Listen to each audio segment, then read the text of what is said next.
네, 오늘 이 시간에 복음을 위한 믿음의 동역자가 되게 하소서. 복음을 위한 믿음의 동역자가 되게 하소서. 이 제목의 말씀을 가지고 함께 하나님의 은혜를 나누겠습니다. 오늘 어린이 주일과 또 어버이 주일을 맞이해서 예배하고 있습니다. 하나님께서 우리 모든 성도님들의 가정마다 놀라운 은혜와 사랑으로 함께하여 주시기를 주의 이름으로 축복합니다. 또 이웃사랑 나눔잔치가 이제 한 주 앞으로 다가왔습니다. 돌아오는 토요일 기대봄 축제, 또 다음 주일부터 2주간의 이웃사랑 나눔잔치를 통해서 우리 마음으로 품고 기도하는 우리 태신자들 12,220명의 많은 귀한 영혼들을 마음에 품고 기도하고 또 복음을 전하고 있는데, 이번에 이웃사랑 나눔잔치를 통해서 놀라운 구원의 하나님의 그 역사를 이루어 주실 줄로 믿습니다. 우리 성도님들 기도해 주시고 또 수고해 주시고 또 섬겨 주셔서 너무 감사드립니다. 하나님 가장 기뻐하시는 영혼 구원의 아름다운 사명을 이루어가는 우리 온 교회가 될 줄로 믿습니다. 하나님께서 우리의 가정을 만드셨습니다. 내가 만든 것도 아니고 세상이 만들어준 것도 아니고, 사실 우리의 가정은 하나님이 만드신 것이고 또 우리의 가정을 세워가시는 분도 우리 하나님이십니다. 하나님께서 그 집을 세우지 아니하시면 세우는 자의 수고가 헛되다라고 시편 말씀에 나와 있죠. 하나님께서 우리의 가정을 만드셨고 우리의 모든 가정을 하나님께서 지키시고 세워가 주시기를 주님의 이름으로 축복합니다. 하나님께서 이 땅에 만드신 대표적인 두 개의 공동체가 있다면 바로 하나는 가정이고 또 하나는 교회입니다. 근데 이 가정과 교회는 뗄래야 뗄 수가 없습니다. 가장 행복한 가정생활, 또 가장 행복한 교회생활, 신앙생활을 생각해 보면 여러 각도로 이야기할 수 있지만 가정이 교회가 되는 가정, 그리고 교회가 가정 같은 교회가 된다면 우리의 삶은 참 아름다운 가정생활, 교회생활이 될 것입니다. 사실 초대교회는 다 가정교회로 시작을 했습니다. 가정이 교회가 된 것이죠. 우리가 읽은 이 본문의 말씀 빌립보서도 마찬가지인데, 빌립보 교회도 가정에서 시작을 했습니다. 자색옷감 장사를 하던 루디아의 가정에서 빌립보 교회 시작이 됐고, 또 빌립보 감옥의 간수의 가정에서도 저 교회가 세워지는 것이죠. 이 가정과 또 교회는 이렇게 연결됩니다. 우리가 혈육의 가정 너무 귀합니다. 하나님께서 우리의 가정을 만드셨고 우리의 가정이 아름답게 하나님 뜻 가운데 세워져 가는 건 너무 중요하고, 우리가 피 한 방울 섞이지 않았지만 예수 그리스도의 보배로운 피로 말미암아 하나님을 아버지라 부르면서 우리가 새 가정, 아름다운 가정, 신앙의 가정을 이루고 있는 것입니다. 우리가 형제 자매 되어서, 그래서 매주마다 우리 교회에 새 가족들이 옵니다. 이번에 이웃사랑 나눔잔치를 통해서도 많은 새 가족들이 주님의 은혜를 누리고 이 하나님의 나라의 아름다운 가정이 확장이 되는 것이죠. 저는 우리의 가정과 우리 교회 위에 하나님의 놀라운 풍성한 사랑과 그 은혜가 넘치도록 임하기를 주의 이름으로 축원합니다. 사실 오늘 본문의 말씀을 보면 어린이 주일이나 어버이 주일과는 딱 맞지 않는 본문처럼 여겨져요. 저도 어린이 주일, 어버이 주일 앞두고 말씀을 준비하면서 고민을 했습니다. 성경에 많은 가정에 대한 구절들이 있습니다. 자녀 양육에 대한 말씀도 많고 부모 공경에 대한 말씀도 많고 가정에 대한 많은 본문들이 있는데, 이 빌립보서의 말씀을 쭉 강해하면서 나누면서 오늘 주신 말씀이 하나님의 때에 하나님의 섭리로 우리 가운데 주시는 말씀이라는 사실을 이렇게 받게 됐습니다. 감동적으로 다가오게 됐습니다. 오늘 본문에 바울의 신실한 복음을 위한 믿음의 동역자 두 사람이 나오는데, 한 사람은 디모데고 한 사람은 에바브로디도인데, 혈육의 가정은 아니지만 영적인 신앙의 아름다운 가족과 같은 그 공동체를 이루고 있는 인물들이었습니다. 오늘 본문에 보니까 디모데는 바울이 뭐라고 고백하냐면 자식이 아버지에게 함같이 그가 나와 함께 복음을 위해서 수고했다고 이야기합니다. 그러니까 바울에게 있어서 디모데는 영적인 아들 같은 존재였고, 디모데에게 있어서 바울은 영적인 아버지와 같은 존재였습니다. 에바브로디도는 오늘 보면 25절에 그렇게 나와 있는데 나의 형제요 이렇게 고백을 합니다. 세상의 혈육이 아닙니다. 디모데도 그렇고 에바브로디도도 그렇고, 그러나 하나님을 믿는 예수님을 믿는, 그래서 한 형제된 이 고백을 하는 겁니다. 디모데는 자녀 세대의 대표적인 믿음의 인물이고, 바울과 바울의 동역자였던 에바브로디도는 부모 세대의 대표적인 믿음의 인물인 것이죠. 그런 생각을 합니다. 이런 아름다운 복음을 위한 믿음의 동역자들이 내 가족이라면 얼마나 복된 가정일까? 나의 자녀가, 나의 배우자가, 나의 부모님이, 나의 형제 자매가 이렇게 아름다운 신앙의 공동체, 아름다운 신앙의 동역자로 선다면 얼마나 아름다운 일인가? 오늘 말씀을 통해서 우리의 가족들이, 우리의 가정이 그렇게 믿음의 신실한 복음을 위한 그 동역자로 설 뿐만 아니라 우리 온 교회가 예수 그리스도 안에서 아름다운 신앙의 가족과 같은 그 아름다운 은혜를 누리기를 주의 이름으로 축복합니다. 첫 번째 나오는 인물이 디모데입니다. 디모데. 여러분, 디모데를 사도 바울이 만난 것은 하나님의 전적인 은혜였습니다.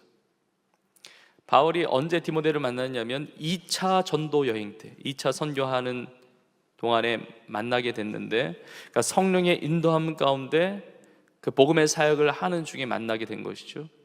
이 디모데에 대한 설명이 성경에 처음 나오는 그 장면이 바울이 2차 전도행 때 만나는 장면인데, 그것이 사도행전 16장에 나오는데, 사도행전 16장 1절과 2절에 이렇게 기록되어 있습니다. 바울이 더베와 루스드라에도 이름에 거기 디모데라 하는 제자가 있으니 그 어머니는 믿는 유대 여자요 아버지는 헬라인이라. 디모데는 루스드라와 이고니온에 있는 형제들에게 칭찬받는 자니. 디모데에 대한 설명이 나와 있는데, 디모데는 더베와 루스드라 지역에 살았던 인물이고 그가 제자였다는 거죠. 그러니까 예수님을 믿는 사람이었습니다. 예수님을 믿고 따르는 제자였다는 것이죠. 그 디모데에 있는 믿음에 대한 그 영향력에 대해서 우리가 알 수 있는 것이 뭐냐면, 그 어머니가 믿는 유대 여자예요. 근데 아버지는 헬라 사람이라고 이야기합니다. 그러니까 믿는 어머니 밑에서 그 신앙의 영향을 받은 것이죠. 근데 아버지가 믿는지 안 믿는지 잘 모르겠지만 어머니는 굳이 믿는 유대 여자라고 그러는데 아버지는 그게 안 나와 있으니까 안 믿는 거 아닐까 이게 추정이 되지만, 그렇다고 안 믿는다고 나온 건 아니니까 정확히 알 수는 없지만, 그러나 디모데의 어머니 아버지가 신앙을 가졌든 어머니만 신앙을 가졌든 어쨌든 그 부모 세대의 그 신앙의 영향력이 가정 안에서 이 디모데에게 영향을 준 것이죠. 그리고 디모데는 형제들에게 칭찬을 받는 자였어요. 이 부분을 보면서 예수님이 떠올랐습니다. 누가복음 2장에 보니까 예수님은 지혜와 키가 자라가면서 하나님과 사람들에게 더욱 사랑스러워 가시더라. 저는 우리의 자녀들이 그러한 은혜를 누릴 수 있기를 주의 이름으로 축복합니다. 지혜와 키가 자라가면서 하나님과 사람에게 사랑받는. 그러니까 디모데는 믿음이 있었고 그 부모 세대의 아름다운 그 믿음이 아름답게 전수되었고, 그리고 하나님께만 칭찬받고 하나님께만 사랑받는 존재가 아니라 주변 사람들에게 칭찬받고 사랑을 받는 귀한 인물이 되었다는 것입니다. 우리의 자녀들이 정말 예수님을 믿음으로 말미암아 하나님과 사람들에게 칭찬받고 사랑받는 그런 자녀들, 우리 자녀 세대가 되기를 주의 이름으로 축복합니다. 디모데는 믿음이 있었다는 거예요. 믿음이 있었는데 그 믿음이 어디서 왔느냐? 저번에는 하나님의 전적인 은혜죠. 근데 그 믿음은 놀랍게 그 가정에서 시작된 것을 알게 됩니다. 여러분, 성경에 보면 바울이 쓰게 된 여러 성경 있는데 그 중에 대부분이 서신서거든요. 편지글이에요. 우리가 보는 이 빌립보서도 빌립보 교회와 성도들을 향해서 쓴 편지, 1차적으로 그 편지를 읽는 대상자가 빌립보 성도들 아닙니까? 그런데 성경에 보면 개인에게 쓴 편지가 있습니다. 디도서는 디도라는 인물에게 바울이 쓴 편지이고, 이제 목회 서신이라고 이야기합니다. 목회적 편지죠. 근데 또 개인에게 쓴 대표적인 편지가 바로 바울이 디모데에게 쓴 디모데 전서와 디모데 후서입니다. 그 디모데 전서 후서를 보면 디모데의 신앙을 알게 되는데, 디모데후서 1장 5절에 이렇게 나와 있습니다. 이는 뇌 속에 거짓이 없는 믿음이 있음을 생각함이라. 이 믿음은 먼저 뇌 외조모 로이스와 내 어머니 유니게 속에 있더니 뇌 속에도 있는 줄을 확신하노라. 그러니까 디모데에게 있는 그 믿음은 외할머니 외조모 로이스의 그 믿음이 거기서 보인다는 거예요. 그리고 그 어머니 유니게 안에 있는 그 믿음이 그 자녀였던 디모데에게 보인 것이죠. 이 말씀이 너무나 간절히 사모가 됩니다. 우리 너무나 많은 우리 신앙생활하는 우리 부모님 신실하지만 부모님이 신실하다고 자녀들이 다 신실하게 믿음으로 사는 것은 아닐 수 있습니다. 부모님이 참 믿음 생활을 잘하는데 여러 자녀들 중에 어떤 자녀는 믿음이 있지만 어떤 자녀는 믿음 없이 그렇게 살아갈 수도 있는 것이거든요. 그러나 분명한 것은 우리 부모님의 기도는 반드시 하나님 앞에 응답이 될 줄로 믿습니다. 그것이 어머니의 기도든 아버지의 기도든 할아버지의 기도든 할머니의 기도든 부모 세대와 조모 세대의 그 아름다운 기도가 우리의 자녀 세대 가운데 아름답게 열매 맺게 될 것을 믿습니다. 이게 디모데가 받은 놀라운 은혜예요.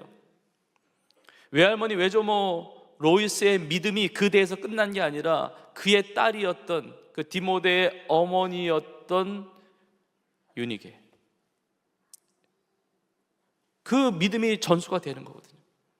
그리고 그 어머니 유니게에서의 그 믿음이 그 때에 끝난 것이 아니라 디모데에게도 전달이 됐다는 거예요.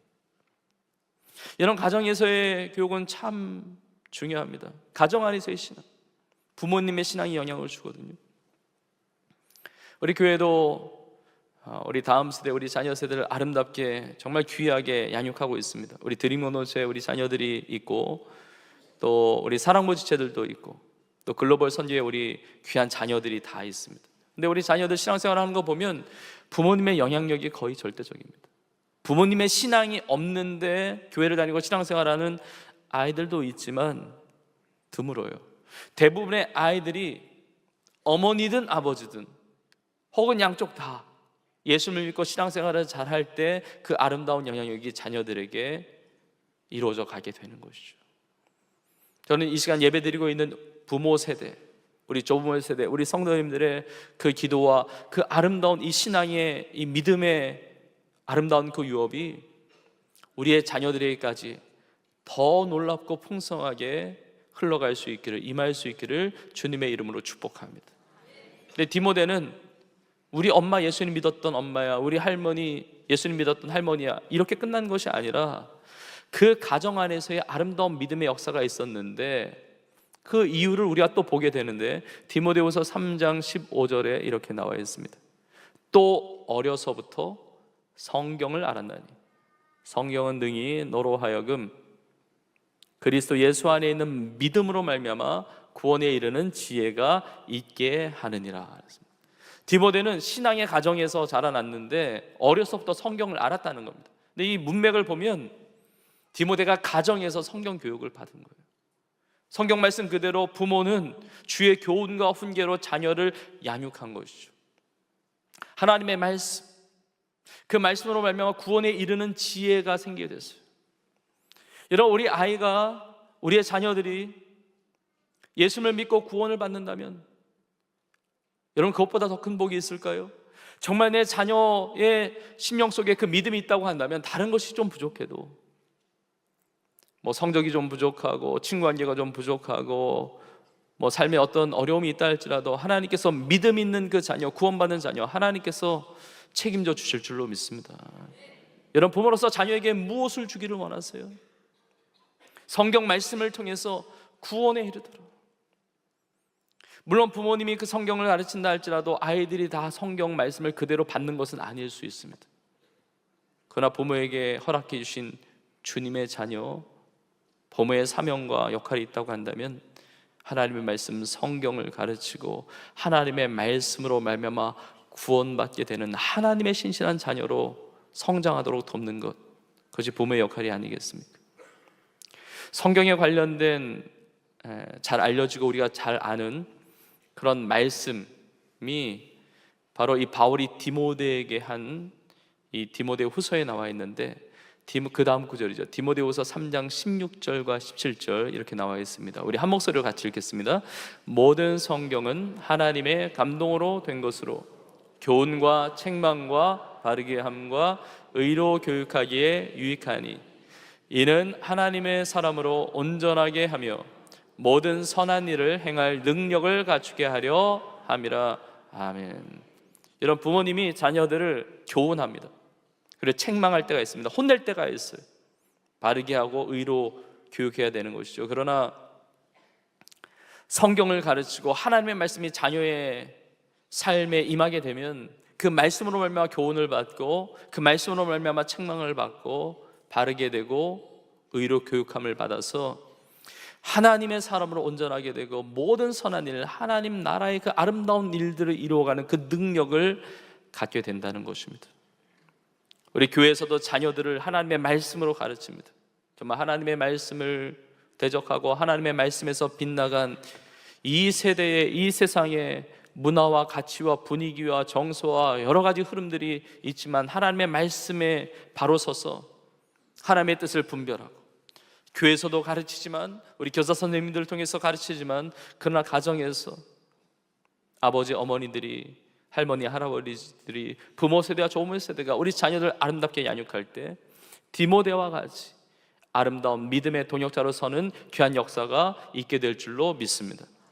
디모데는 가정에서 이 신앙의 교육을 받은 것이죠.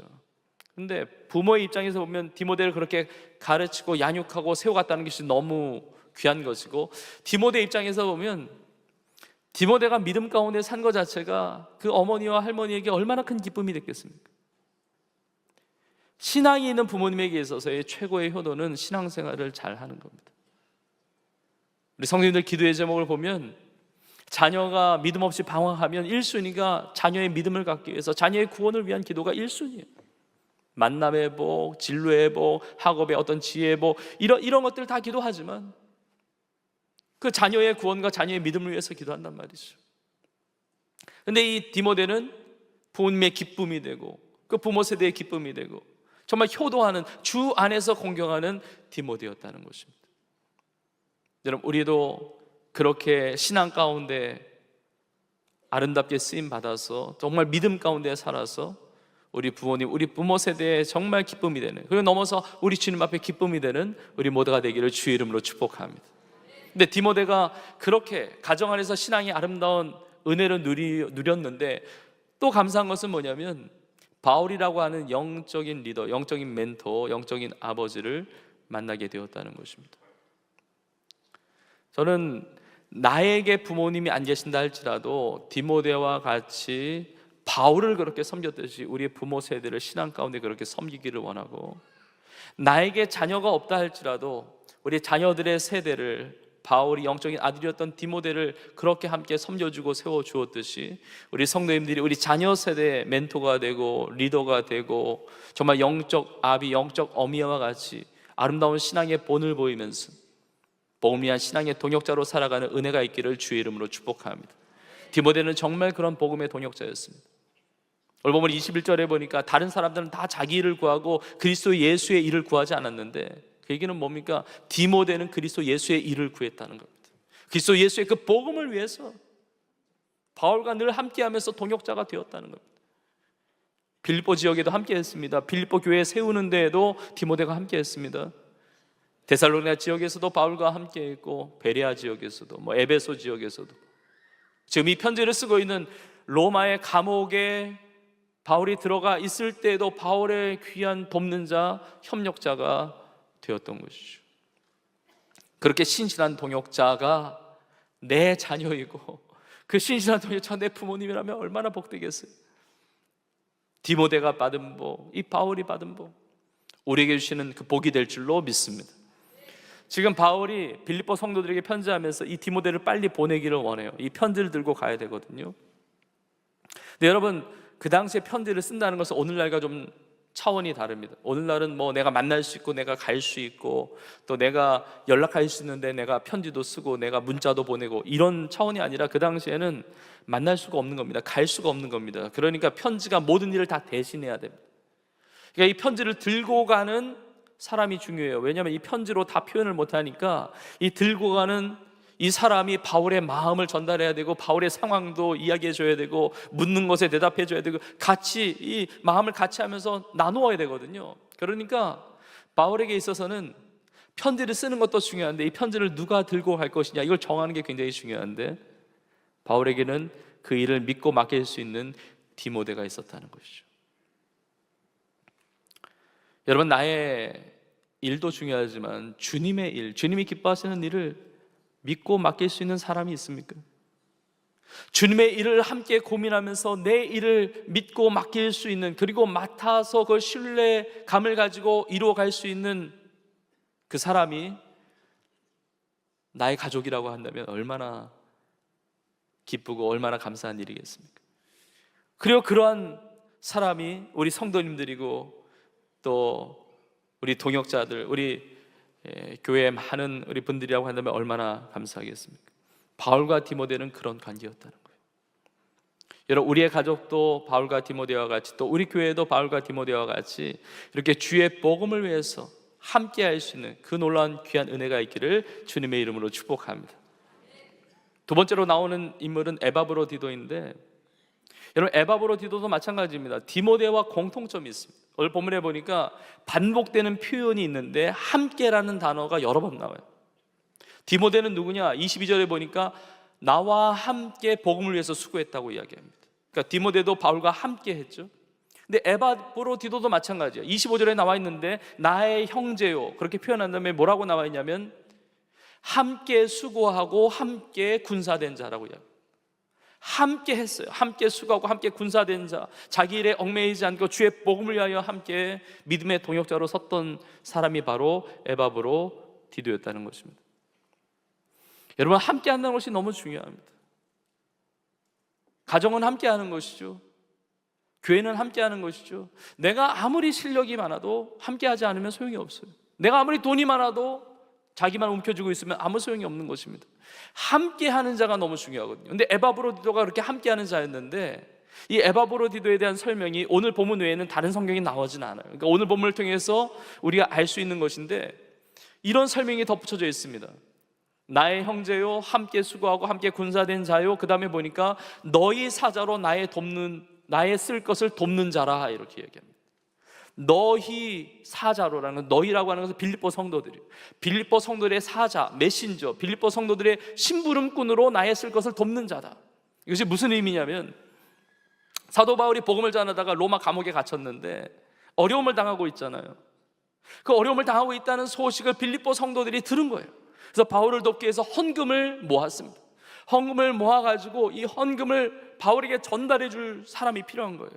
그렇게 바울의 쓸 것을 돕는 것으로 이 헌금을 전달해 주었던 인물이 바로 에바브로디도였습니다.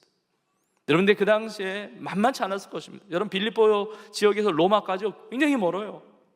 1000km가 훨씬 넘습니다. 네, 그 당시에 뭐 비행기가 있습니까? 뭐 자동차가 있습니까? 그냥 계속 걸어가는 거예요. 걸어가다가 또 계속 배를 타고 가다가 또 계속 걸어가다가, 더군다나 헌금 들고 가잖아요. 돈을 들고 가잖아요. 치안이 뭐 다 안전한 길이겠습니까? 그러니까 거의 생명을 걸고 가는 거거든요. 근데 에바브로디도가 그렇게 복음을 위해서 수고하는데 이렇게 가다가 병이 걸렸는지 아니면 로마에 가서 풍토병에 걸렸는지 모르지만 오늘 본문에 보니까 죽을 병에 걸렸다는 거예요. 이 에바브로디도가 주의 복음을 위해서 수고하다가 죽을 병에 걸렸는데 이 죽을 병에 걸린 이 에바브로디도가 자신이 병들었다는 이 얘기가 빌립보 성도들에게 들린 것을 알고 심히 근심했다고 그래요. 그러니까 에바브로디도는 교회를 사랑하는 사람이었습니다. 성도들을 사랑하는 사람이었습니다. 내가 병든 것을 빌립보 성도들이 알면 그들도 너무 마음 아파할 것을 알았을 거예요. 진짜 함께하는 성도였다는 것이죠. 내가 죽을 병에 걸린 것도 근심거리인데 이게 알려진 것 자체, 그것 때문에 부담되고 그것 때문에 빌립보 성도들이 힘들어하고 고민하고 걱정할 것을 생각하니까 이게 또 근심이 되는 거예요. 여러분, 얼마나 귀한 신앙의 모습이에요. 어떤 사람은 내가 병든 거 알아주지 않으면 삐지고 시험 들고 그럴 수가 있는데, 어떤 사람은 내가 병든 것을 누가 알면 그분이 또 걱정할까 봐 이게 또 근심이 되는 분이 있잖아요. 에바브로디도가 그러했다는 거죠. 함께 주의 복음을 위해서 하나 된, 정말 가족과 같은 공동체 아닙니까? 여러분, 이게 진짜 가족의 모습 아닙니까? 내가 한 지붕 아래에서 같이 산다 할지라도 진짜 아름답지 않은 가정, 사랑이 없는 가정, 표현이 좀 그렇지만 콩가루 같은 가정은 아무 관심이 없어요. 뭐 아파도 내 아픔이 아닙니다. 기뻐도 내 기쁨이 아니에요. 그냥 남남이에요. 여러분, 이것은 아름다운 가정의 모습이 아니잖아요. 진짜 가정은 가족의 아픔이 나의 아픔이 되고 가족의 기쁨이 나의 기쁨이 되잖아요. 신앙의 공동체도 마찬가지예요. 예수 그리스도 안에서 우리가 형제 자매 되고 한 성도로서 한 가족을 이루어서 살아가는데 그 아픔이 같은 아픔이잖아요. 성도님이 아프면 같이 아픈 거죠. 구역 식구가 아프면 같이 아픈 거죠. 그렇게 에바브로디도는 빌립보 성도들과 함께 복음을 위해서 수고했던 사람이었던 것과 함께 바울이 뭐라고 고백하냐면, 오늘 본문의 27절에 보니까 이 에바브로디도가 죽을 병에 걸렸는데 하나님이 긍휼히 여기셨다는 겁니다. 하나님이 긍휼히 여겨주셔서 고쳐주셨다는 거예요. 근데 하나님이 에바브로디도를 긍휼히 여겼을 뿐만 아니라 그뿐 아니라 또 나를 긍휼히 여기셨다고 바울이 고백해요. 그래서 내 근심의 근심을 면하게 하셨다고 그래요. 그러니까 에바브로디도가 아픈 게요, 바울이 같이 아픈 거예요. 에바브로디도에게 긍휼을 베푸신 하나님은 나에게도 긍휼을 베푸신 것이라고 고백하는 거예요. 에바브로디도가 아팠던 게 내 근심이었는데 하나님이 에바브로디도를 고쳐주심으로 나의 근심을 덜어주게 하셨다는 거예요. 오늘 보면 마지막 절 3절에 보니까 에바브로디도는 죽기에 이르러도 자기 목숨을 돌보지 않았던, 복음을 위해서 헌신했던 사람이거든요. 바울과 함께 했어요. 빌립보 성도들과도 함께하고 바울과도 함께 했어요. 정말 동고동락하는 사람이었다는 것이죠. 저는 오늘 말씀을 통해서 정말 아름다운 공동체는 정말 하나님의 역사를 보는 공동체예요. 하나님이 치유하신 이 간증을 경험하는, 공유하는 공동체라는 것이죠. 여러분, 우리의 가정이 함께 기도하고, 여러분 얼마나 많이 기도했겠습니까? 에바브로디도가 복음을 위해서 그렇게 헌신하다가 죽을 병에 걸렸다는 소식을 듣고 얼마나 하나님 앞에 기도했겠습니까? 바울도 이게 근심이 돼가지고 기도해 하지 않았겠습니까? 하나님 긍휼을 베풀어 달라고. 에바브로디도 긍휼히 여겨주시고 나도 긍휼히 여겨달라고 얼마나 기도했겠습니까? 근데 하나님이 응답하셨다는 거예요. 여러분, 이 응답의 은혜를 체험할 수 있는 우리의 가족이 되고 우리 온 교회가 될 수 있기를 주의 이름으로 축원합니다. 주님이 역사하세요. 주님이 일하세요. 여러분, 내가 살아가는 나의 가정 안에서 나의 가족이 나를 위해서 그렇게 기도해 준다면 얼마나 놀라워요. 그 기도의 응답을 경험하는 가족이라고 한다면 얼마나 축복된 가족입니까? 여러분, 누가 나를 위해서 기도해 줄 수 있습니까? 부모님이 나를 위해서 기도할 수 있습니까? 예수를 믿지 않으면 기도할 수 없죠. 나의 배우자가 나를 아무리 사랑한다 할지라도 나의 배우자가 성도가 아니면 나를 위해서 기도해 줄 수 없죠. 나의 자녀가 나를 아무리 사랑한다 할지라도 그 자녀가 예수를 믿지 않는다고 한다면 나를 기도해 줄 수 없을 거예요. 여러분, 세상을 살아가면서 나를 위해서 기도해 줄 수 있는 사람은요, 성도밖에 없습니다. 그런데 그 성도가 나의 부모님이라면, 그 성도가 나의 배우자라면, 그 성도가 나의 자녀라면 얼마나 놀라운 축복의 가정이 되겠습니까? 목사님, 저는 저를 위해서 기도해 줄 수 있는 부모님도 없고요, 남편도 예수님 믿지 않고요, 자녀도 신앙이 없고요. 여러분, 염려하지 마십시오. 아직 나를 위해서 기도할 수 있는 가족이 없다 할지라도 내가 먼저 기도해 줄 때 우리 온 가정이 그 기도의 은혜를 누리게 될 줄로 믿습니다. 나는 누군가를 위해서 기도해 줄 수 있어요. 그리고 하나님이 놀라운 은혜를 주시는 거예요. 치유도 주시고 회복도 주시고 구원의 역사도 긍휼의 풍성하신 하나님이 우리의 가정 가운데 임하여 주실 줄로 믿습니다. 이게 너무나 아름다운 가정이고 아름다운 신앙의 공동체예요. 얼마 전에 어느 성도님이 우리 교회에 이제 처음 나오셨는데 이제 아내를 따라오셨습니다. 그 아내 성도님이 어떻게 남편을 이렇게 교회 데려오셔서 이제 몇 주 전에 처음 우리 교회에 오셨는데, 이 남편이 어떻게 오게 됐냐면 아내가 생일이어서 생일 선물로 오셨다는 거예요. 아내한테 물었답니다. 생일 선물 뭐 받고 싶냐고. 난 딴 거 필요 없다고. 당신이 교회 나와서 예배드리기 선물이라고. 그래서 거기에 생일 선물 돼서 오셨다는 거예요. 아, 이것도 참 귀해요. 아직 믿음이 없으셨지만 그러나 이렇게 아내 이야기에 귀를 기울이고, 아, 나 그런 선물 안 해, 뭐 이러면 끝이잖아요. 근데 그 마음을, 아내를 사랑하는 마음으로 오셨다는 거, 이게 얼마나 귀합니까? 저는 다른 선물을 원하지 않고 당신이 정말 교회 와서 함께 예배드리고 신앙생활하는 것, 이것을 고백하는 이 아내도 너무 귀하고요. 서서히 신앙생활하면서 이 남편은 깨닫게 될 겁니다.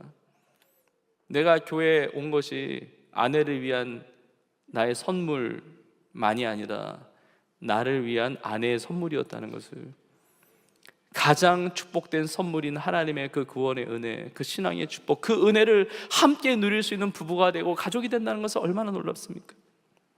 저는 우리 안에, 우리 가정 안에 이 아름다운 신앙의 동역자가 되고 서로 기도해주고 하나님의 은혜를 누리고 응답을 누리고 놀라운 풍성한 아름다운 역사를 이루어가는 우리의 가정과 우리 교회가 되기를 주님의 이름으로 축복합니다.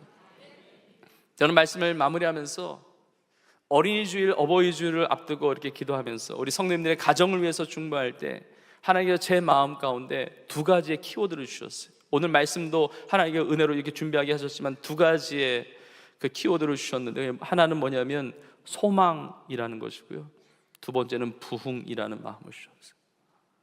저는 우리 성도님들의 가정이 소망을 잃지 않았으면 좋겠습니다. 이미 하나님께서 은혜 베푸시고 또 믿음의 축복을 주시고 아름다운 주의 복음을 위해서 동역자가 된 가족이라고 한다면 하나님 앞에 감사해야 될 것이 너무 많고요, 그러나 지금 나의 모습에 그것이 보이지 않는다 할지라도 소망을 잃지 마십시오. 우리 하나님은 우리의 가정의 미래를 열어주십니다. 우리를 향한 하나님의 생각은 눈에 보이는 재앙이 아니라 평안이고 미래와 소망을 주는 것이라고 말씀하셨어요. 우리의 가정 하나님께서 돌보아 주실 것입니다. 우리 성도님들의 가정은 앞으로 더 잘 될 것입니다. 이제까지 인도한 모든 것이 하나님의 은혜였지만 지금 눈에 보이지 않는다 할지라도 하나님은 새 일을 행하시고 아름다운 미래를 열어가는, 우리의 자녀를 볼 때 소망이 없습니까? 우리의 부모님이 아직 예수를 믿지 않고 계십니까? 나의 배우자가 믿음이 없이 그렇게 힘들어하고 있습니까? 이런 소망을 잃지 마세요. 포기하지 마세요. 하나님이 우리의 기도를 받으시고 반드시 우리의 가정, 살아계신 하나님께서 역사하셔서 다 복음을 위한 믿음의 동역자들로 서는 우리 가족들이 될 줄로 믿습니다. 하나님은 부흥케 하시는 하나님이세요. 에스겔서 37장에 마른 뼈도 살리시는 기적의 하나님, 성령의 생기가 사방에서 불어올 때 마른 뼈도 살아나서 극히 큰 군대로 서는 것입니다. 사방에서 불어오는 성령의 새바람이 우리의 가정마다 불어와서 죽어있는 것이 다 살아나는 하나님의 부흥의 역사가 있기를 주의 이름으로 축복합니다. 하나님이 살아나게 하세요. 하나님이 일으켜 주세요. 하나님이 새 일을 행하십니다. 우리에게는 답이 없지만 하나님은 전능하신 하나님이세요. 하나님 나를 사랑하시는 분이세요. 우리의 가정을 이루어 가시는 분이 우리 하나님이세요. 이 부흥을 갈망하세요. 하나님 우리의 가정에 새 일을 행하여 주시옵소서. 정말 이 믿음의 눈으로 보면서 소망을 잃지 않고 정말 하나님께서 내 가정 가운데, 우리의 가정 가운데 어떤 일을 행하시는지를, 우리 자녀 세대는 디모데와 같이, 우리 부모 세대는 바울과 에바브로디도와 같이 정말 신실한 전 세대가 하나님의 나라와 영광을 위해서 아름답게 쓰임받는 기적의 가정, 우리 온교회가 될 수 있기를 주의 이름으로 축복합니다. 이웃사랑 남잔치를 통해서도 우리가 마음에 품고 기도하는 그 많은 태신자들이 다 예수 그리스도를 믿고 새 가족 되어서 함께 전 세대가 하나님 나라의 꿈을 꾸며 복음을 위해서 믿음의 아름다운 동역자로 살아가는 축복의 잔치가 될 줄로 믿습니다. 우리 모두가 이런 신실한 믿음의 동역자로 마음껏 쓰임받으며 승리하는 우리의 가정교회, 우리의 모든 삶이 될 수 있기를 주님의 이름으로 축원합니다. 주님 말씀을 붙들고 우리 함께 찬양하는 시간을 갖는데, 우리가 가족들을 위해서, 우리 가정과 교회를 위해서 우리가 다 기도할 것이 필요하지만 특별히 우리 자녀들을 놓고, 우리 다음 세대를, 자녀 세대를 놓고 함께 찬양하고 기도하는 시간을 잠시 가지려고 합니다. 제가 생각해 보니까 1년 동안에 우리의 자녀에게 집중하고 또 자녀 세대를 위해서 이렇게 기도하는 그 기회가 흔치 않아요. 그래서 이 찬양을 고백하는데, 이 찬양은 다 기도의 고백이에요. 찬양 곡조 있는 기도잖아요. 오 하나님, 내 아이가 건강하게 살 수 있도록, 오 하나님, 내 아이가 지혜롭게 살 수 있도록, 주를 위하여 살 수 있도록 주님 내 아이를 붙드소서. 나에게 허락하신 그 자녀를 믿음으로 하나님 앞에 올려드리면서 기도의 이 찬양을 고백할 때 하나님께서 이 기도를 하나님 들으시고 정말 디모데의 삶에도 그렇게 역사하셨듯이 우리 자녀들의 삶을 하나님께서 그렇게 역사하여 주실 줄로 믿습니다.